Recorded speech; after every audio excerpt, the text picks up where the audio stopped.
Module 4 ഡെപ്റ്റ് based financing products. Islamic ബാങ്കിൻ്റെ ഇൻസ്ട്രുമെൻസിന് അഥവാ പ്രോഡക്ട്സുകളെ നമ്മൾ രണ്ടായിട്ട് ഡിവൈഡ് ചെയ്തു. കർദൽ ഹസൻ or benevolent loan, second one other instruments. Other ഇൻസ്ട്രുമെൻസിനെ വീണ്ടും നമ്മൾ മൂന്നായിട്ട് ഡിവൈഡ് ചെയ്തു.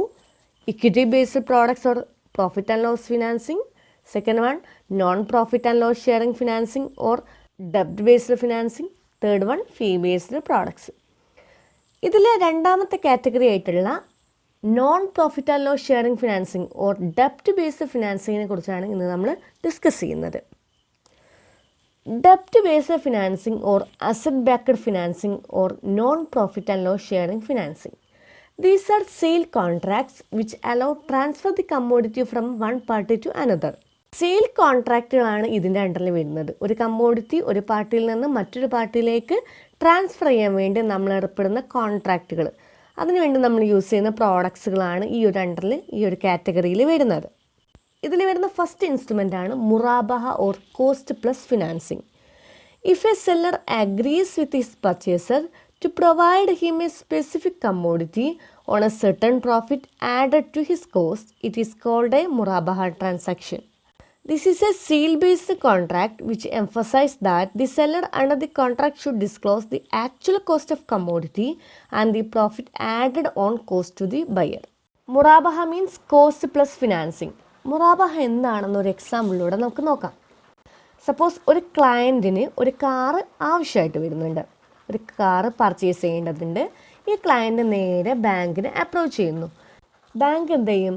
ക്ലയൻറ്റ് പറഞ്ഞ പ്രകാരമുള്ള കാറ് പർച്ചേസ് ചെയ്ത് ക്ലയൻറ്റിന് കൊടുക്കാം എന്നുള്ള ഒരു അഗ്രിമെൻറ്റിൽ ഏർപ്പെടുന്നു. എന്നിട്ട് ബാങ്ക് നേരെ സെല്ലറെ അപ്രോച്ച് ചെയ്യും. ക്ലയൻറ്റ് ആവശ്യപ്പെട്ട പ്രകാരമുള്ള വെഹിക്കിൾ പർച്ചേസ് ചെയ്യുന്നു. എന്നിട്ട് ഈ വെഹിക്കിൾ എന്ത് ചെയ്യും? ക്ലയൻറ്റിന് വിൽക്കുന്നു. അതാണ് ഇവിടെ സംഭവിക്കുന്നത്. പക്ഷേ വിൽക്കുന്ന സമയത്ത് ശ്രദ്ധിക്കേണ്ട കാര്യം, ഈ കാറ് സെല്ലറുടെ കയ്യിൽ നിന്ന് ആക്ച്വലി എത്ര രൂപക്കാണോ വാങ്ങിയത് അതിൻ്റെ കൂടെ ഒരു സർട്ടൺ പ്രോഫിറ്റും കൂടെ ആഡ് ചെയ്ത വിലക്കാണ് ക്ലയൻറ്റിന് വിൽക്കുന്നത്. ഒരു 6 lakh ആണ് ഈ വെഹിക്കിളിൻ്റെ പ്രൈസ് എങ്കിൽ ആ 6 lakhലേക്ക് ഒരു 5,000 മറ്റോ ആഡ് ചെയ്ത ബാങ്കിൻ്റെ പ്രോഫിറ്റ് ആഡ് ചെയ്തിട്ടാണ് ക്ലയൻറ്റിന് വിൽക്കുന്നത്. ആ വിൽക്കുന്ന സമയത്ത് പ്രോഡക്റ്റിൻ്റെ പ്രൈസും ആക്ച്വൽ കോസ്റ്റും അതിന് ബാങ്ക് ആഡ് ചെയ്ത പ്രോഫിറ്റും കൃത്യമായിട്ട് ക്ലയൻറ്റിനോട് ഇൻഫോം ചെയ്യണം. അങ്ങനെ ഇൻഫോം ചെയ്യുന്ന കോൺട്രാക്റ്റാണ് മുറാബഹ. ഇനി ഇതിൻ്റെ ആക്ച്വൽ കോസ്റ്റ് ഇൻഫോം ചെയ്യാൻ പറ്റാത്ത സിറ്റുവേഷൻ ഉണ്ടാവാറുണ്ട്. അതായത് ബാർഗെയിനിങ്ങിൻ്റെ കേസിലൊക്കെ ബയ്യറും സെല്ലറും തമ്മിൽ ബാർഗെയിനിങ് ആണ് നടക്കുന്നെങ്കിൽ ആ പ്രോഡക്റ്റിന് ആക്ച്വൽ കോസ്റ്റ് എത്ര നമുക്ക് ഐഡൻറ്റിഫൈ ചെയ്യാൻ പറ്റാറില്ല. അങ്ങനെയുള്ള കോൺട്രാക്റ്റാണ് പറയുന്ന പേരാണ് മുസാവമ. When a sale contract undertaken without mentioning the cost and added profit, then it is called musawama. ഇതുമായിട്ട് ബന്ധപ്പെട്ട മറ്റൊരു ടേമാണ് ബൈ മുഅജ്ജൽ. ബൈ മുഅജ്ജൽ മീൻസ് ഡെഫേർഡ് പേയ്മെൻറ്റ് സെയിൽ. കസ്റ്റമർക്ക് ബാങ്ക് ഈ പ്രോഡക്റ്റ് വിൽറ്റ് കഴിഞ്ഞാൽ പിന്നീട് പ്രോഡക്റ്റിൻ്റെ ആക്ച്വൽ കോസ്റ്റും അതിലേക്ക് ബാങ്ക് ആഡ് ചെയ്ത പ്രോഫിറ്റും കൂടെ കസ്റ്റമർ എന്ത് ചെയ്യണം? ബാങ്കിലേക്ക് തിരിച്ചടക്കണം. ഈ തിരിച്ചടക്കുന്ന ക്യാഷ് ഒന്നുകിൽ ലംസമായിട്ട് അടക്കാം, അല്ലെങ്കിൽ ഇൻസ്റ്റാൾമെൻ്റ് ആയിട്ട് പേ ചെയ്യാം. അങ്ങനെ ഇൻസ്റ്റാൾമെൻ്റ് ആയിട്ടാണ് അത് പേ ചെയ്യുന്നതെങ്കിൽ അത്തരം മുറാബഹ കോൺട്രാക്റ്റിന് പറയുന്ന പേരാണ് ബൈ മുഅജ്ജൽ. ആ 3 ടേംസ് ഒന്ന് ഓർത്ത് വെക്കുക. മുറാബഹയിൽ നോർമലി ലംസമായിട്ടാണ് പേയ്മെൻറ്റ് നടക്കുന്നത്. അവിടെ കോസ്റ്റും പ്രോഫിറ്റും എത്രയാണെന്ന് കൃത്യമായിട്ട് ഡിസ്ക്ലോസ് ചെയ്യണം, ക്ലയൻറ്റിനോട് തുറന്ന് പറയണം. ആക്ച്വൽ കോസ്റ്റ് തുറന്നു പറയാൻ പറ്റാത്ത സിറ്റുവേഷൻ ആണെങ്കിൽ അതാണ് മുസാവമ. ബൈ മുഅജ്ജലോ ആക്ച്വൽ കോസ്റ്റും പ്രോഫിറ്റൊക്കെ പറയുന്നുണ്ട്, പക്ഷേ ഈ പേയ്മെൻറ്റ് ബാങ്കിലേക്ക് തിരിച്ചടക്കുന്നത് ലംസമായിട്ടല്ല, ഡെഫേർഡ് പേയ്മെൻ്റ് ആയിട്ടാണ്, അതായത് ഇൻസ്റ്റാൾമെൻ്റ് ആയിട്ടാണ്. അതിനെ പറയുന്ന പേരാണ് ബൈ മുഅജ്ജൽ. നെക്സ്റ്റ്, എന്തൊക്കെയാണ് മുറാബഹ കോൺട്രാക്റ്റിൻ്റെ പ്രൊസീജിയർ എന്ന് നോക്കാം. ഒരു മുറാബഹ കോൺട്രാക്റ്റിൽ ഏർപ്പെടുമ്പോൾ നമ്മൾ ഫോളോ ചെയ്യുന്ന സ്റ്റെപ്സ്. ഫസ്റ്റ് തന്നെ creating an agreement between the bank and client. ബാങ്കും ക്ലയൻറ്റും തമ്മിൽ എന്ത് ചെയ്യണം? ഒരു അഗ്രിമെൻറ്റിൽ ഏർപ്പെടണം. ക്ലയൻറ്റ് ആവശ്യപ്പെട്ട പ്രോഡക്റ്റ് ഇന്ന ഡേറ്റിൽ പർച്ചേസ് ചെയ്ത് കൊടുക്കാം എന്നുള്ള ഒരു അഗ്രിമെൻറ്റിൽ ബാങ്കും ക്ലയൻറ്റും കൂടെ സൈൻ ചെയ്യണം. Second one, appoint an agent for purchasing the commodity on behalf of the bank and an agreement should be signed by the both party.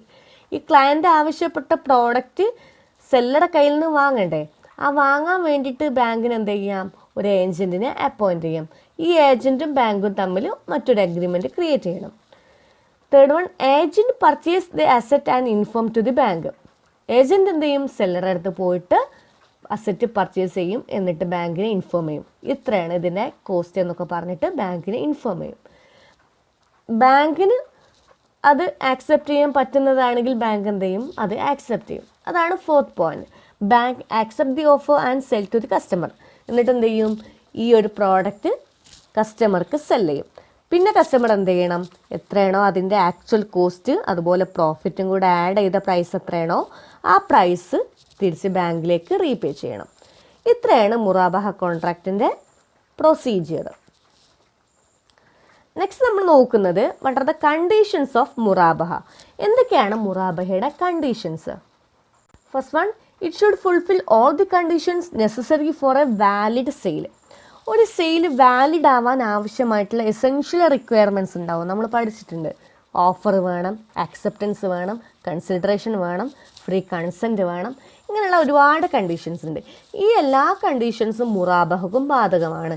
ഈ എല്ലാ കണ്ടീഷൻസും സാറ്റിസ്ഫൈ ചെയ്യുന്ന കോൺട്രാക്റ്റ് ആണെങ്കിൽ മാത്രമേ മുറാബഹ കോൺട്രാക്റ്റും വാലിഡ് ആവുള്ളൂ. Second one, it is valid only where the exact cost of commodity can be ascertained. Bank സെല്ലറുടെ കയ്യിൽ നിന്ന് പർച്ചേസ് ചെയ്യുന്ന ആ പ്രോഡക്റ്റിൻ്റെ കോസ്റ്റ് അസർട്ടൈൻ ചെയ്യാൻ പറ്റുന്നുണ്ടെങ്കിൽ മാത്രമേ ഈ ഒരു മുറാബഹ കോൺട്രാക്റ്റ് വാലിഡ് ആവുള്ളൂ. കോസ്റ്റ് മനസ്സിലാക്കാൻ പറ്റുന്നില്ലെങ്കിൽ ആ ഒരു കോൺട്രാക്റ്റ് മുറാബഹ എന്ന് നമ്മൾ പറയൂല, അത് വാലിഡ് ആവില്ല. കാരണം എന്താണ്, ഈ ഒരു കോസ്റ്റ് നമ്മൾ ക്ലയൻറ്റിന് ഇൻഫോം ചെയ്യേണ്ടതുണ്ട്.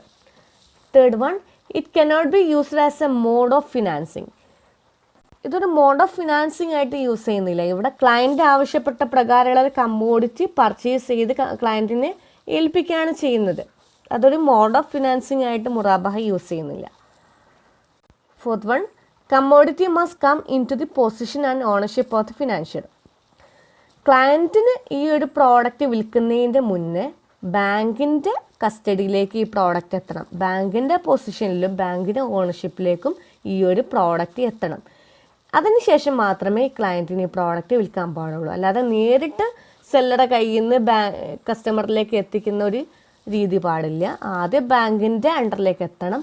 ബാങ്കിൻ്റെ അണ്ടറിലേക്ക് എത്തിയ പ്രോഡക്റ്റ് മാത്രമേ ക്ലയൻറ്റിന് വിൽക്കാൻ പാടുള്ളൂ. Fifth one, the profit of മുറാബഹ ഡിറ്റർമിൻഡ് ബൈ മ്യൂച്വൽ കൺസെൻറ്റ്. നമ്മൾ പറഞ്ഞു കോസ്റ്റിലേക്ക് ബാങ്കിന് ഒരു പ്രോഫിറ്റ് ആഡ് ചെയ്യാം. ഈ ആഡ് ചെയ്യുന്ന പ്രോഫിറ്റ് എന്തായിരിക്കണം, ആദ്യം തന്നെ ബാങ്കും ക്ലയൻറ്റും കൂടെ അഗ്രി ചെയ്യുന്ന ഒരു എമൗണ്ട് ആവാം. ഒരു മ്യൂച്വൽ കൺസെൻറ്റിലൂടെ അവർ അഗ്രി ചെയ്യുന്ന ഒരു എമൗണ്ട് ആയിരിക്കും നോർമലി ബാങ്ക് പ്രോഫിറ്റായിട്ട് ആഡ് ചെയ്യുന്നത്. Sixth one, all the expenses incurred by the seller in acquiring the commodity shall be included in the cost price. Bank ഈ അസറ്റ് പർച്ചേസ് ചെയ്യുന്ന സമയത്ത് ബാങ്കിന് ഒരുപാട് എക്സ്പെൻസ് വന്നിട്ടുണ്ടാവും. ഫ്ലൈറ്റ്, കസ്റ്റം ഡ്യൂട്ടി പോലുള്ള ഒരുപാട് എക്സ്പെൻസ് വന്നിട്ടുണ്ടാവും. ഈ എക്സ്പെൻസും ബാങ്കിന് എന്ത് ചെയ്യാം, പ്രോഡക്റ്റിൻ്റെ കോസ്റ്റ് എന്നുള്ള അണ്ടറിലേക്ക് ആഡ് ചെയ്യാം. എന്നിട്ട് ആ കോസ്റ്റിലേക്ക് എന്നാണ് ബാങ്ക് എന്ത് ചെയ്യുക, പ്രോഫിറ്റ് ആഡ് ചെയ്തിട്ട് കസ്റ്റമറോട് ഇൻഫോം ചെയ്യുന്നത്. അതായത് കസ്റ്റമറോട് ഇതിൻ്റെ ആക്ച്വൽ കോസ്റ്റ് ഇൻഫോം ചെയ്യുന്ന സമയത്ത് ഈ ബാങ്കിന് വന്നിട്ടുള്ള ഫ്ലൈറ്റ്, കസ്റ്റം ഡ്യൂട്ടി ഒക്കെ കൂടെ ആഡ് ചെയ്ത കോസ്റ്റാണ് ഇൻഫോം ചെയ്യേണ്ടത്. Next area of application of മുറാബഹ. മുറാബഹ എന്നുള്ള കോൺട്രാക്റ്റ് നമ്മൾ ഏതെല്ലാം സന്ദർഭങ്ങളിൽ യൂസ് ചെയ്യുന്നുണ്ട്, ഏതെല്ലാം ആവശ്യങ്ങൾക്ക് നമ്മൾ യൂസ് ചെയ്യുന്നുണ്ട്? First one, mortgage. മെയിനായിട്ട് ഹോം ഫിനാൻസിങ്ങിന് വേണ്ടിയിട്ട് നമ്മൾ മുറാബഹ യൂസ് ചെയ്യുന്നുണ്ട്. Second one, trade finance. നമ്മൾ പറഞ്ഞ പോലെ തന്നെ കമ്മോഡിറ്റി റീസെയിൽ ചെയ്യാൻ, ഒരു സ്ഥലത്തുനിന്ന് വാങ്ങിയിട്ട് മറ്റൊരു കസ്റ്റമർക്ക് വിൽക്കാൻ വേണ്ടിയിട്ട് നമ്മൾ മുറാബഹ യൂസ് ചെയ്യുന്നുണ്ട്. Next, major asset financing. Car, equipments പോലുള്ള അസറ്റുകൾ പർച്ചേസ് ചെയ്യാൻ വേണ്ടിയിട്ട് നമ്മൾ എന്ത് ചെയ്യുന്നുണ്ട്, മുറാബഹ പോലുള്ള കോൺട്രാക്റ്റ് യൂസ് ചെയ്യുന്നുണ്ട്. Fourth one, cash management. ഇപ്പോൾ ബാങ്കിൻ്റെ കയ്യിൽ കുറച്ച് ഡെപ്പോസിറ്റ് ഉണ്ടാവും, ഐഡിലായിട്ടുള്ള ക്യാഷ് ഉണ്ടാവും. ആ ക്യാഷ് എന്ത് ചെയ്യാം, ബാങ്കിന് യൂസ് ചെയ്യാം. ക്ലയൻറ്റിന് അസറ്റ് പർച്ചേസ് ചെയ്ത് കൊടുക്കാനും ഒക്കെ വേണ്ടിയിട്ട് ബാങ്കിന് എന്ത് ചെയ്യാം, ഈ ഐഡിൽ ക്യാഷ് യൂസ് ചെയ്യാം. അപ്പോൾ അങ്ങനെയുള്ള ഐഡിൽ ക്യാഷ് യൂസ് ചെയ്യാൻ വേണ്ടിയിട്ടും ബാങ്ക് എന്ത് ചെയ്യും, മുറാബഹ പോലുള്ള കോൺട്രാക്റ്റിൽ ഏർപ്പെടും. Next, working capital financing. Working capital എന്താണെന്ന് നമുക്കറിയാം. ഓരോ ബിസിനസ്സുകളുടെയൊക്കെ ഡേ ടു ഡേ അഫയേഴ്സിന് വേണ്ടി യൂസ് ചെയ്യുന്ന ക്യാപിറ്റലാണ് വർക്കിംഗ് ക്യാപിറ്റൽ. അപ്പോൾ വർക്കിംഗ് ക്യാപിറ്റൽ ഫിനാൻസിങ്ങിന് വേണ്ടിയിട്ടും എന്ത് ചെയ്യുന്നുണ്ട്, മുറാബഹ കോൺട്രാക്റ്റിൽ ഏർപ്പെടുന്നുണ്ട്. ദെൻ ലെറ്റർ ഓഫ് ക്രെഡിറ്റ്, അതായത് ഇമ്പോർട്ട് എക്സ്പോർട്ടിൻ്റെ ഒക്കെ സമയത്ത് നമ്മൾ യൂസ് ചെയ്യുന്ന ഇൻസ്ട്രുമെൻ്റാണ് letter of credit. Next syndicated loan.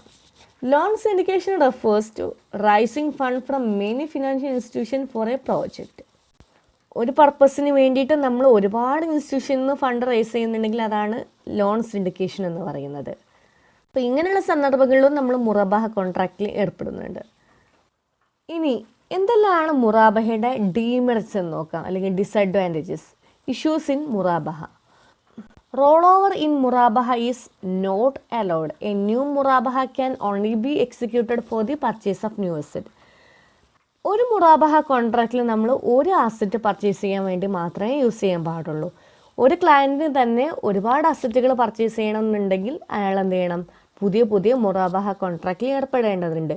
ഒരു കോൺട്രാക്റ്റിൽ നിന്ന് നമുക്ക് ഒരു അസറ്റ് മാത്രമേ പർച്ചേസ് ചെയ്യാൻ പറ്റൂ. Second one, penalty on late payment. ബാങ്കിൽ നിന്ന് അസറ്റ് പർച്ചേസ് ചെയ്ത ശേഷം അതിൻ്റെ പേയ്മെൻറ്റ് ബാങ്കിലേക്ക് തിരിച്ചടക്കണം. ആ തിരിച്ചടക്കുന്ന പേയ്മെൻറ്റിൽ എന്തെങ്കിലും ഫെയിലിയർ വരുത്തുകയാണെങ്കിൽ, ലേറ്റ് പേയ്മെൻറ്റ് നടത്തുകയാണെങ്കിൽ ബാങ്കിന് എന്ത് ചെയ്യാം, കസ്റ്റമറുടെ മുകളിൽ ഫൈൻ ഈടാക്കാം. Third one, purchase evidence should be submitted by the customer to ensure that he is actually purchase the asset as claimed. Customer claim ചെയ്തിട്ടുള്ള, ആവശ്യപ്പെട്ടുള്ള പ്രോഡക്റ്റ് തന്നെയാണ് പർച്ചേസ് ചെയ്തത് എന്നുള്ളതിൻ്റെ ആ ഒരു പർച്ചേസ് എവിഡൻസ് നിർബന്ധമായിട്ട് സബ്മിറ്റ് ചെയ്യണം. ഫോർത്ത് വൺ, പ്രോസസ് ഓഫ് മുറാബഹ differ from product to product. പ്രോഡക്റ്റിൻ്റെ നേച്ചറിനനുസരിച്ച് മുറാബഹ എന്നുള്ള കോൺട്രാക്റ്റിലും ചെറിയ ചെറിയ മാറ്റങ്ങളുണ്ട്. എല്ലാ മുറാബഹ കോൺട്രാക്റ്റും ഒരേ രീതിയിലാവണമെന്നില്ല. Fifth one, proper training is needed for customers and bank staff. മുറാബഹ കോൺട്രാക്റ്റിൽ ഏർപ്പെടുന്ന കസ്റ്റമേഴ്സിനും ബാങ്ക് സ്റ്റാഫിനും ആവശ്യമായിട്ടുള്ള ട്രെയിനിങ് നൽകേണ്ടതുണ്ട്. Cannot be used for all commodity. ഇതെല്ലാ കമ്മോഡിറ്റിക്കും ആപ്ലിക്കബിൾ അല്ല. കറൻസി, ഗോൾഡ്, സിൽവർ പോലുള്ള പ്രോഡക്റ്റുകൾക്ക് നമുക്ക് മുറാബഹ എന്നുള്ള കോൺട്രാക്റ്റ് യൂസ് ചെയ്യാൻ പാടില്ല. സെക്യൂരിറ്റി എഗെയിൻസ്റ്റ് മുറാബഹ ഓർ ഗ്യാരണ്ടിങ് മുറാബഹ. മുറാബഹ എന്നുള്ള കോൺട്രാക്റ്റിന് നമ്മൾ സെക്യൂരിറ്റി യൂസ് ചെയ്യുന്നുണ്ട്.